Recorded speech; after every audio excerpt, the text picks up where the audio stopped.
اعوذ باللہ من الشیطان الرجیم بسم اللہ الرحمن الرحیم۔ میرے دوستو، اللہ تعالیٰ کہتا ہے اس قرآن مجید میں سورہ قمر میں 4 بار کہتا ہے میں نے اس قرآن کو سمجھنے کے لیے آسان کر دیا، کوئی ہے جو اس سے نصیحت حاصل کرے؟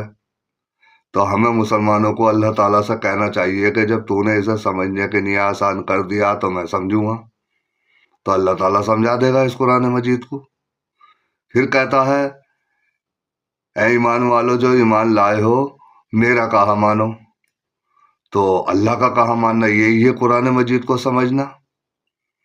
پھر کہتا ہے میرے نبی کا کہا مانو، تو نبی کا کہا ماننے سے مراد ہے اللہ کے وسلم کہتے ہیں کہ جو میری بات سنے اسے یاد کرے، لوگوں تک پہنچاوے، اللہ تعالیٰ اسے تر و تازہ رکھے۔ تو ہمیں اللہ کے وسلم سے بھی کہنا چاہیے کہ اللہ کے وسلم میں تمہاری بات سنوں گا، اسے یاد کروں گا، لوگوں تک پہنچاؤں گا، جبھی تو اللہ تعالیٰ مجھے تر و تازہ رکھے گا۔ اب یہ 2 چیزوں میں پکا ہو گیا، قرآن کو سمجھ لیا اس نے، حدیث کو سمجھ لیا اس نے۔ اب تیسرے نمبر پہ کہتا ہے اللہ تعالیٰ اولی الامر۔ اولی الامر سے مراد ہے حکمران۔ جہاں جہاں بھی 4 اماموں کا ڈنکا بجتا ہے یہ کہتے ہیں اس سے عالم مراد ہے۔ چلو جی عالم مراد ہے، تھوڑی دیر کے لیے مانے لیتے ہیں، عالموں کا کہا مانو۔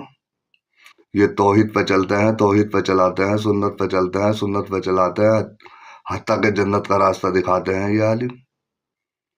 اب چوتھی جو بات ہے وہ بڑی خطرناک ہے۔ تیسرے نمبر میں پڑے ہیں لوگ، چوتھی بات بڑی خطرناک ہے۔ اولی الامر میں پھنسے ہیں لوگ، چوتھی بات بڑی خطرناک ہے۔ کہتا ہے اگر تمہیں تنازع ہو جا تو لوٹاؤ اللہ اس کے رسول کی طرف۔